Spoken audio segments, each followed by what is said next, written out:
Israel ఇంకా Iran మధ్య యుద్ధం ఇవాళకి 6వ రోజుకి చేరింది. అయితే రెండు దేశాలు ఒకరిపైన ఒకరు భీకర దాడులు చేసుకుంటున్నారు. ఇప్పటికే అమెరికా ఇరాన్ను హెచ్చరించింది. అన్కండిషనల్గా ఇరాన్ సరెండర్ అయిపోవాలి అంటూ కూడా అమెరికన్ ప్రెసిడెంట్ డొనాల్డ్ ట్రంప్ హెచ్చరించారు. అయితే ఈ మాట వచ్చిన వెంటనే ఇరాన్ ఒక మిసైల్ని బయటపెట్టింది. అయితే విటీవీ స్క్రీన్ పైన ఆ మిసైల్కి సంబంధించిన విజువల్ మీరు చూస్తున్నారు. ఏదైతే ఇరాన్ దగ్గర ఉన్న మిసైల్ హైపర్సోనిక్ మిసైల్తో మేము దాడి చేస్తే కంప్లీట్గా ఇజ్రాయెల్ అంతా కూడా ధ్వంసమైపోతుంది. అతి త్వరలో ఇజ్రాయెల్ రాజధాని అయిన టేల్ అవీవ్ పైన ఈ మిసైల్తో దాడి చేస్తామంటూ కూడా ఇప్పటికే ఇరాన్ ప్రకటించింది. అండ్ ఆల్సో ఎవరైనా ఇజ్రాయెల్కి మద్దతుగా నిలిస్తే వాళ్ళపైన కూడా భీకర దాడులు చేస్తామంటూ కూడా ఇరాన్ హెచ్చరించింది. అయితే దీంతో అమెరికా కూడా ఒక రెండు రోజుల ముందట కూడా ఒక ఆయుధం గురించి మాట్లాడింది. విటీవీ స్క్రీన్ పైన మీరు చూస్తున్నారు. ఇక్కడ లెఫ్ట్ సైడ్లో ఆ వెపన్ పేరే GBU-57B. ఇదొక బంకర్ బాంబ్. సో ప్రజెంట్ ఇవి రెండు కూడా ప్రపంచంలోనే అత్యంత శక్తివంతమైన ఆయుధాలు. సో ఇరాన్ దగ్గర ఉన్నది ఒక హైపర్సోనిక్ మిజైల్, అయితే అమెరికా దగ్గర ఉన్నది ఒక బంకర్ బాంబ్. ప్రపంచంలోనే అత్యంత శక్తివంతమైన ఆయుధాల్లో ఇదొకటి. అయితే ఇప్పుడు ప్రజెంట్ దీని గురించే చర్చ నడుస్తోంది. అయితే ఎవరి శక్తి ఎంత, మిసైల్కి సంబంధించి ఈ మిసైల్ ఏం చేయగలదు, అండ్ ఆల్సో ఈ బంకర్ బాంబ్ ఏం చేయగలదు, రెండిట్లో ఏవి ఎక్కువ పవర్ఫుల్, అండ్ ఒకవేళ ఈ ఆయుధాలను ఇరాన్ ఇంకా అమెరికా వాళ్ళు ఒకవేళ యూజ్ చేస్తే ఎవరికి ఎంత నష్టం వాటిల్లుతోంది, ఇవన్నీ కూడా ఈ వీడియోలో మాట్లాడుకుందాం. అండ్ దాంతో పాటు వీటికి ఉన్న ఫీచర్స్ ఏంటి, స్పెసిఫికేషన్స్ ఏంటి అని కూడా వాటి గురించి మాట్లాడుకుందాం. అంటే ఫస్ట్ మనం ఇరాన్కి చెందిన ఈ మిసైల్ గురించి మాట్లాడుకుందాం. ఇది ఇరాన్కి చెందిన ఫతే హైపర్సోనిక్ మిసైల్ ఇది. సో దీనికి సంబంధించి కూడా ఇప్పటికే ఇరాన్ దీనికి సంబంధించిన స్పెసిఫికేషన్స్ని పోస్ట్ చేస్తూ ఒక చాలా సీరియస్ వార్నింగ్ ఇచ్చింది. అదేంటంటే ఇజ్రాయెల్ రాజధాని అయిన టెల్ అవీవ్లో ఉన్న ప్రజలు వెంటనే ఆ ప్రాంతాన్ని ఖాళీ చేసి వెళ్ళిపోవాలి, ఎందుకంటే మేము ఫతేహ్ మిజైల్ని వాడుతున్నాము. ఈ మిజైల్ అనేది ఎంత పవర్ఫుల్లో ఇప్పుడు నేను మీకు వివరించే ప్రయత్నం చేస్తాను. అయితే ఈ మిసైల్ 1400 కిలోమీటర్ల వరకు ట్రావెల్ చేయగలదు. అది కూడా కేవలం 6 నుంచి 7 నిమిషాల లోపల. అంటే దీన్ని లాంచ్ చేసిన 6 నుంచి 7 నిమిషాల లోపల 14 కిలోమీటర్ల దూరం వరకు కూడా ఈ మిసైల్ అనేది ట్రావెల్ చేస్తుంది. అండ్ దాంతోపాటు దీన్ని వార్ హెడ్ లెంత్ వచ్చేసి 3.6 మీటర్స్, అండ్ దాంతోపాటు వార్ హెడ్ వెయిట్ వచ్చేసి 1000 kgs, ఓవరాల్ వెయిట్ వచ్చేసి 4600 kgs ఉంటుంది.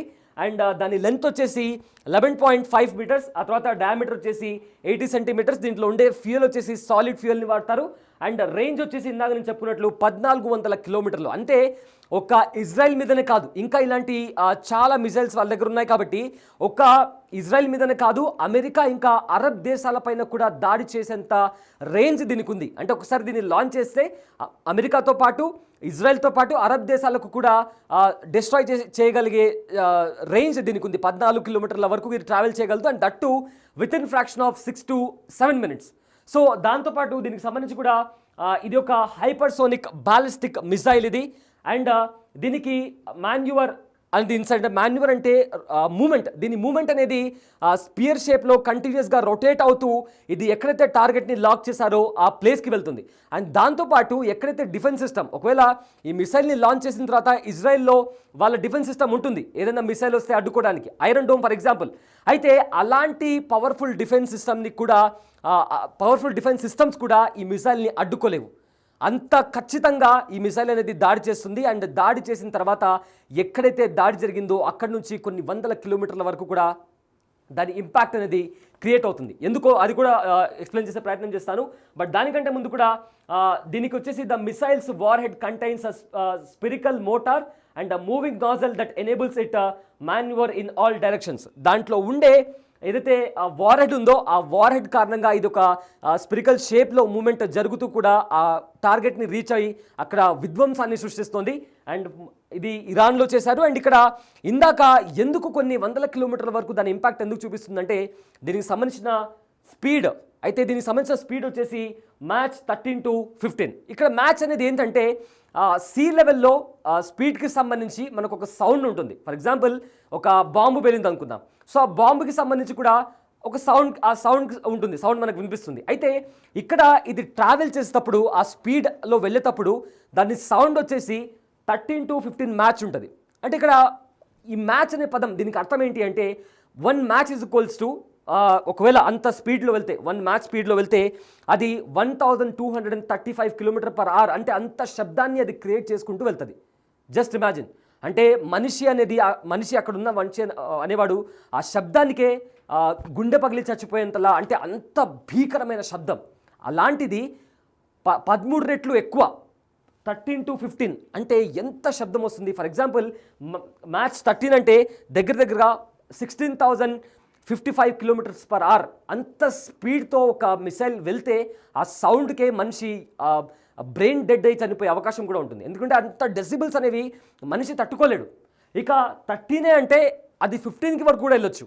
ఒకవేళ 15 మ్యాచ్ వరకు వెళ్తే అది 18,525 km/h స్పీడ్తో వెళ్తుంది. అంటే అంత రేంజ్లో సౌండ్ వస్తుంది.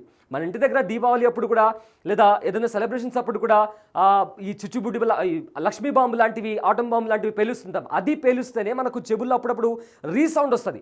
అలాంటిది 16,055 km/hతో అది వెళ్తుందంటే ఆ శబ్దానికే సగం డ్యామేజ్ అయిపోతుంది. అలాంటి పవర్ఫుల్, అలాంటి డేంజరస్ మిసైల్ని మేము లాంచ్ చేస్తాం, ఇజ్రాయెల్ మీద ఖచ్చితంగా లాంచ్ చేస్తామంటూ కూడా ఇరాన్ హెచ్చరించింది. ఇక మరోవైపు ఇక్కడ ఇదంతా ఎందుకు, ఈ కాన్ఫ్లిక్ట్ ఎందుకు నడుస్తుందంటే న్యూక్లియర్ వెపన్స్కి సంబంధించి ఇరాన్లో న్యూక్లియర్ వెపన్స్, ముఖ్యంగా ఆటం బాంబ్ ఉండకూడదు.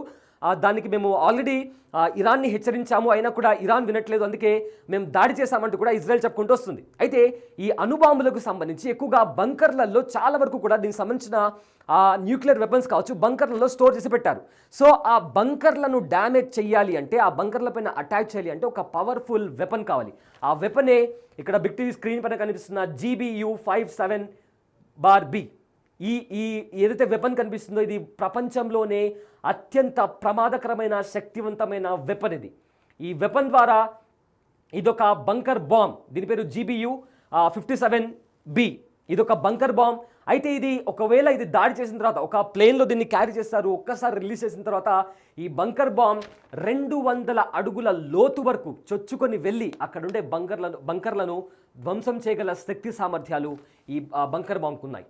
సో ప్రజెంట్ ఒకవేళ అమెరికా ఈ బంకర్ బాంబులను ప్రయోగిస్తే ఇరాన్లో ఉన్న బంకర్స్ అన్నీ కూడా నేలమట్టం అయిపోయి, ధ్వంసమైపోయి, ఆ బంకర్ల కింద ఉండే ముఖ్యమైన నేతలు కావచ్చు, ఆర్మీ వాళ్ళు కావచ్చు, వాళ్ళ వెపన్స్ కావచ్చు, వాళ్ళ ఆటం బాంబ్స్ కావచ్చు, ప్రతిదీ కూడా ధ్వంసం అయిపోయి ఇరాన్ అంతటా కూడా పెను విధ్వంసం వచ్చే అవకాశం కూడా ఉంటుంది.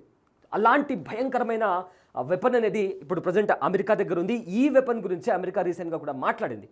అండ్ రీసెంట్గా చేసిన ట్వీట్లో కూడా ఆయన ఇరాన్ సుప్రీం లీడర్ని ఉద్దేశిస్తూ కూడా, మీరు ఎక్కడున్నారో తెలుసు, అయతుల్లా ఖొమైనీ ఎక్కడున్నారో నాకు తెలుసు, ఆయన టార్గెట్ మాకు చాలా ఈజీ, కానీ మిమ్మల్ని మేము చంపము అంటూ కూడా ఆయన డొనాల్డ్ ట్రంప్ ట్వీట్ కూడా చేశారు. సో దీన్ని ఉద్దేశిస్తూ, అంటే ఇలాంటి ఒక పవర్ఫుల్ వెపన్ అమెరికా దగ్గర ఉంది కాబట్టి ప్రపంచ దేశాల్లో నెంబర్ 1, అంటే మిలిటరీ పవర్లో నెంబర్ 1గా ఉంది అమెరికా. ఇలాంటి బంకర్ బాంబులు ఉన్నాయి కాబట్టి. అయితే దీన్ని స్పెసిఫికేషన్స్ విషయానికి వస్తే, దీని వెయిట్ వచ్చేసి దగ్గర 30,000 పౌండ్స్, అంటే దగ్గరగా 13,607 కిలోగ్రామ్స్ అంత వెయిట్ ఉంటుంది. ఇక ఇది one of the most powerful weapon in the world. And also దీని లెంత్ వచ్చేసి 20.5 feet, 20.5 అడుగుల ఎత్తు ఉంటుంది. అండ్ డయామీటర్ వచ్చేసి 31.5 inches. ఇంకా దీంట్లో 240 kg ఎక్స్ప్లోజివ్ మెటీరియల్, అంటే భయంకరమైన పేలుడు జరిగే ఎక్స్ప్లోజివ్ మెటీరియల్ ఇందులో ఉంటుంది. జస్ట్ ఒక బాంబు పేలితేనే మనకు చాలా స్మోక్ వస్తుంది. ఫర్ ఎగ్జాంపుల్ ఒక లక్ష్మీ బాంబు కానీ, ఆటం బాంబు కానీ పేలినప్పుడు చాలా మనకు ఆ స్మెల్ కానీ, లేదా ఆ పొగ కానీ చాలా వస్తుంది. అలాంటిది 240 kg ఎక్స్ప్లోజివ్ పేలితే అక్కడ ఎలాంటి దారుణమైన విధ్వంసం జరుగుతుందో మనం అంచనా కూడా వేయలేం. అలాంటి దారుణమైన విధ్వంసం అక్కడ జరుగుతుంది. ఇక పెనిట్రేషన్ కెపాసిటీ 200 అడుగులు. ఒక్కసారి ఇది డిప్లాయ్ అయిన తర్వాత ఏకంగా 200 అడుగుల లోపలికి వెళ్ళి అక్కడ ఉండే బంకర్స్ని ధ్వంసం చేయగల శక్తి ఈ బంకర్ బాంబ్కు ఉంది. అంతేకాకుండా దీన్ని ఎందుకు దీన్ని క్రియేట్ చేశారు, ఎందుకు దీన్ని వాడుతున్నారంటే, ముఖ్యంగా యుద్ధం జరిగినప్పుడు చాలామంది ఆ దేశ అగ్రనేతలు కావచ్చు, ఆ దేశ అధ్యక్షుడు ఎవరైనా ఉంటే ఈ బంకర్స్లోకి వెళ్ళి దాక్కుంటుంటారు.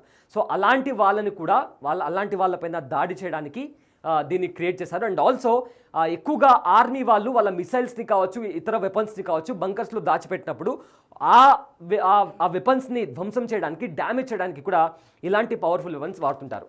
సో ప్రజెంట్ ఈ రెండు వెపన్స్ గురించి కూడా ఇప్పుడు చాలా అంటే చాలా చర్చ నడుస్తుంది. ఒకవేళ ఇజ్రాయెల్ మీద ఇరాన్ తన ఫతేహ్ హైపర్సోనిక్ మిసైల్ని ప్రయోగిస్తే ఖచ్చితంగా పెను విధ్వంసం జరుగుతుంది అనేది కూడా నిపుణులు కూడా అంచనా వేస్తున్నారు. సో మరోవైపు ఒకవేళ అలాంటిదే జరిగితే, ఒకవేళ అమెరికా ఇటు బంకర్ బాంబులతో దాడి చేస్తే, ఏదైతే ఆ బంకర్లో ప్రజెంట్ ఇప్పటికే అయతుల్లా ఖొమైనీ బంకర్లో ఉన్నారని కూడా చెప్తున్నారు. సో ఒకవేళ ఇలాంటి దాడులు కూడా జరిగితే ఇరాన్కి కూడా అంతే నష్టం వాటిల్లే అవకాశం కూడా ఉంది. సో దీంతో ఇప్పటికే నిన్నటి వరకు కూడా ఇజ్రాయెల్ ఇంకా ఇరాన్ అనేలాగా కూడా వార్ అనేది ముందుకు వెళ్ళింది. కానీ ఇప్పుడు ఇజ్రాయెల్ వెనక్కి వెళ్ళిపోయింది, అమెరికా సీన్లోకి ఎంట్రీ ఇచ్చింది. ఇప్పుడు అమెరికా వర్సెస్ ఇరాన్ అనేలాగా కూడా సిచ్యువేషన్ కనిపిస్తుంది. అండ్ ఆల్సో ఇరాన్కి సైలెంట్గా ఎవరికి తెలియకుండా చైనా హెల్ప్ చేస్తుందనే వార్తలు కూడా వస్తున్నాయి. సో మొత్తం మీద ఒకవేళ సీజ్ ఫైర్ జరగకపోతే ఇది కాస్త మూడవ ప్రపంచ యుద్ధానికి దారితీస్తుందా అనే వార్తలు కూడా బయటకు వస్తున్నాయి. అండ్ చాలామంది ఎక్స్పర్ట్స్ కూడా అదే చెప్తున్నారు. సో ఏం జరుగుతుందో అని కూడా కాస్త ఆందోళన, అదేవిధంగా హై టెన్షన్ వాతావరణం ప్రపంచవ్యాప్తంగా కూడా కనిపిస్తుంది. సో ఇది ప్రజెంట్ ఉన్న సిచ్యువేషన్. అండ్ ఇరాన్కి సంబంధించిన ఫతేహ్ హైపర్సోనిక్ మిసైల్కి సంబంధించిన ఫీచర్స్ అండ్ అది ఎలాంటి విధ్వంసం సృష్టిస్తుంది, అదేవిధంగా అమెరికాకి చెందిన బంకర్ బాంబ్కి సంబంధించి దాని స్పెసిఫికేషన్స్ ఏంటి అండ్ అది ఏం చేయగలదు అని దాని గురించి. సో ఏదైతే ఇరాన్ ఇంకా ఇజ్రాయెల్ మధ్య జరుగుతున్న కాన్ఫ్లిక్ట్ గురించి మీరు అప్ టు డేట్ ఉండాలనుకుంటే stay tune to big TV. This is Abulai Syed. Thanks for watching.